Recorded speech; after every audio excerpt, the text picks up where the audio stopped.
qu'il me soit permis, en tout premier lieu, de vous rappeler que le cadre intégré renforcé est le seul programme de partenariat mondial destiné exclusivement à aider les pays les moins avancés à utiliser le commerce comme moteur de croissance, de développement durable et de réduction de la pauvreté.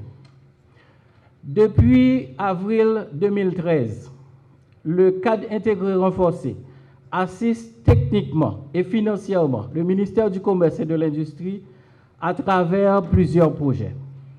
Récemment, avec la détérioration de la crise sociopolitique du pays, de mars 2024 à août 2024, il y a une interruption des activités du programme pour des raisons sécuritaires. Heureusement, avec l'installation de ce nouveau gouvernement, le secrétariat exécutif du cadre intégré renforcé basé à Genève a compris la nécessité de reconsidérer sa position en acceptant de contribuer au financement d'un dispositif intérimaire allant d'août 2024 à septembre 2025 pour continuer à soutenir le pays en vue d'éviter des perturbations importantes dans le fonctionnement de l'unité de mise en œuvre du CIR hébergé au sein du ministère du Commerce et de l'Industrie. Il s'avère utile de préciser que l'intérêt est de maintenir la dynamique en cours et de sauvegarder les gains si chèrement acquis du projet de catégorie 1 et de celui de catégorie 2 durant les 10 dernières années, en attendant la mise en opération d'une troisième phase du programme. Avec le souci des autorités du ministère du Commerce et de l'Industrie de vouloir moderniser le cadre juridique des affaires et de l'incitation du développement des petites et moyennes entreprises, le cadre intégré renforcé joint ses efforts techniques à ceux du ministère du Commerce et de l'Industrie pour la réalisation de diverses activités, entre autres cet atelier de divulgation des instruments juridiques et de l'agenda législatif lié au commerce et à l'investissement, ainsi que le lancement de la plateforme de demande d'enregistrement d'entreprises et de recherche d'antériorité. La mise en fonctionnement de cette plateforme facilitera l'enregistrement des entreprises, mais aussi offrira la possibilité de faire des recherches rapides et fiables d'antériorité et la réduction drastique du temps nécessaire à la création des micro, petites et moyennes entreprises. Au cours de la phase de soutien à la durabilité du projet de catégorie 1, dans le but de moderniser le cadre juridique des affaires, le programme Cadre intégré renforcé a apporté sa contribution sur le plan technique et financier à la matérialisation de plusieurs activités. Je voudrais citer, à titre d'exemple, la proposition de refonte du décret du 13 mars 1987 organisant le fonctionnement du MCI. Tenant compte du rapport de cette étude et l'avant-projet de loi organique déjà communiqué à la primature pour les suites utiles, le ministère du Commerce et de l'Industrie peut se féliciter d'avoir un instrument juridique qui tente de mettre au diapason les engagements pris par notre pays auprès de la communauté internationale avec des législations internes, de manière à créer une synergie pour l'orientation et la promotion des actions en faveur de sa politique commerciale et industrielle. Il y a environ un mois, précisément le 25 septembre dernier, j'étais à New York pour ouvrir un forum sur l'investissement en Haïti. Environ une trentaine d'investisseurs internationaux et de la diaspora haïtienne ont pris part à ce forum, au terme duquel plusieurs entreprises ont manifesté leur intention d'investir en Haïti. Des suivis constants sont engagés en ce sens. Le lundi 28 octobre dernier, j'ai paraphé un engagement tripartite pour le renouvellement de la loi Hope Help qui représente une opportunité de maintenir certains investissements dans le pays et d'en attirer d'autres. de façon à sauver certains emplois et à créer d'autres. À cet effet, j'ai déjà effectué plus d'un voyage à Washington depuis le début de mon ministériat en juin dernier. Mesdames, Messieurs, tous ces efforts s'inscrivent dans la perspective d'attirer des investissements dans le pays, en appui à la relance économique nationale. En adressant ces invitations aux investisseurs internationaux, l'État s'astreint du même coup au devoir d'aménager les conditions propices à l'absorption et à la rentabilisation de ces investissements tant recherchés. Cela implique pour lui de garantir la sécurité, de faire les investissements publics nécessaires, d'engager les réformes juridiques appropriées, d'offrir des mesures incitatives ainsi que des facilités administratives aux investisseurs et aux entrepreneurs, tant internationaux que nationaux, incluant particulièrement ceux qui portent les micro, petites et moyennes entreprises. C'est dans le cadre de la mise en œuvre de cette vision du gouvernement de transition, dirigé par le Premier ministre Gary Conille, que se tient l'activité d'aujourd'hui, laquelle est destinée à présenter au grand public et aux acteurs du monde des affaires en particulier 2 projets du ministère du Commerce et de l'Industrie qui sont arrivés à maturation et qui sont appelés à avoir un impact bienfaiteur sur l'environnement entrepreneurial. Le premier projet est une plateforme d'enregistrement en ligne des entreprises individuelles. Ce projet entend adresser un double problème, celui des allers-retours entre le ministère du Commerce et d'autres institutions publiques dans le cadre du processus d'enregistrement des entreprises individuelles, et celui de la gestion des données commerciales qui étaient jusque-là manipulées à l'aide de feuilles d'Excel.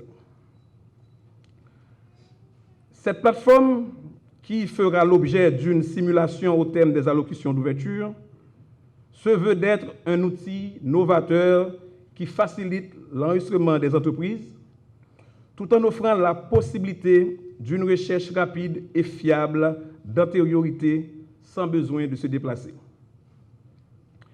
Elle est mise à la disposition des usagers pour leur garantir l'allègement des procédures et la rapidité des démarches administratives relatives à l'enregistrement d'une entreprise individuelle. Cela a été rendu possible grâce à la collaboration de nos partenaires techniques.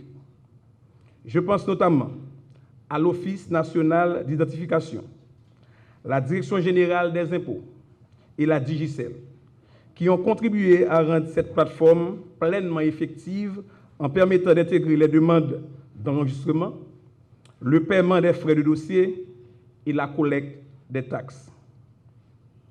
Désormais, le ministère du Commerce et de l'Industrie dispose d'un système d'alimentation et de gestion du droit de propriété industrielle pour les non-commerciaux, les marques, les brevets d'invention et dessins et modèles industriels. Distingués invités, Mesdames, Messieurs, en lançant cette plateforme qui dématérialise ces types de services publics, le ministère du Commerce et de l'Industrie entame sa transition vers le numérique et franchit une première étape dans son projet plus ambitieux de numérisation progressive des services qu'il fournit aux citoyens et citoyennes. Cet effort de réforme des services offerts aux entrepreneurs n'est pas isolé.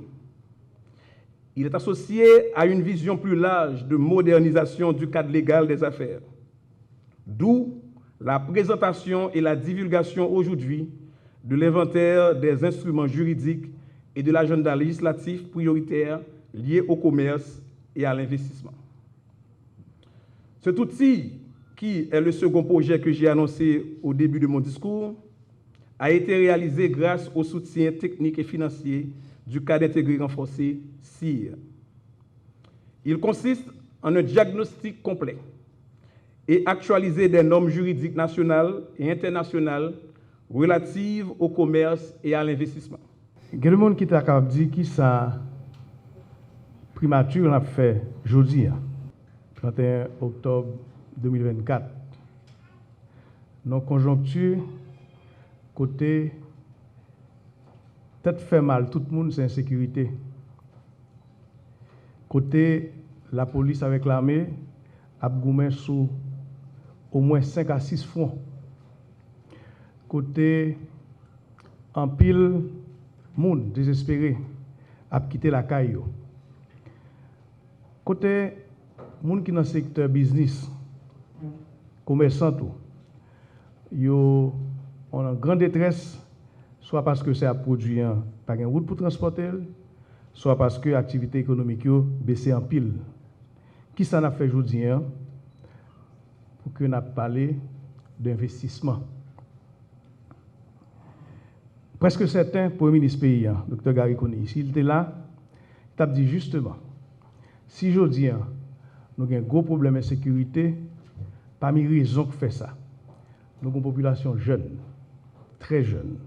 75% de la population a moins que 30 ans. Très jeune. Parce que dans tout pays, côté que nous avons une masse critique de jeunes femmes, jeunes garçons, côté indice fécondité a baissé, et côté population qui est capable à la fois prendre en charge population pour qu'elle travaille là, avec population fin travail là, eh bien population ça a bénéficié de dividendes démographiques, de bonus démographiques, eh bien population ça Haïti t'a supposé un stade pour que capital humain ça c'est lui qui t'a prend part contre l'insécurité. Au lieu de capable de parler de bonus démographique là, nous sommes plus qu'à parler de bombe démographique. Pas parce que le pays a surpeuplé, mais parce que la population jeune, ça, incluant Timoun, c'est au même qui va alimenter l'insécurité, c'est au même malheureusement qui fait que nous sommes dans une situation de détresse que là. Je dis ensemble de la matin déjà, monter sous route pour aider le pays d'Haïti, avec tout le ministère commerce, commencer à adresser en partie le problème insécurité. Mesdames, Messieurs, vous n'êtes pas sans savoir que le gouvernement de transition, dirigé par le Premier ministre Gary Coney, s'est doté en juillet 2024 d'une feuille de route dont le deuxième grand axe concerne le redressement économique. La lettre de cadrage subséquente à cette feuille de route a listé plusieurs objectifs intermédiaires et secondaires à atteindre pour cette relance économique. Parmi ces objectifs, permettez que je rappelle les 3 suivants. L'accélération de la digitalisation des services publics, le développement des micro, petites et moyennes entreprises et la modernisation des infrastructures économiques et sociales. Indubitablement, les projets qui sont lancés aujourd'hui par le ministère du Commerce et de l'Industrie sont en parfaite symétrie avec les 3 objectifs surénumérés. En effet, dans le cadre de la plateforme d'enregistrement des entreprises individuelles, elle répond au double souci de digitalisation des services publics et de simplification des démarches administratives relatives à l'enregistrement des entreprises individuelles. Ce, dans l'objectif de faciliter leur création et leur développement, particulièrement dans le cas des petites et moyennes entreprises qui sont priorisées dans la feuille de route du gouvernement parce que c'est l'arrivée by jeunes femmes, jeunes garçons, job. L'arrivée by l'espoir. C'est là ça tout bon. On a commencé à attaquer racine problème insécuritaire.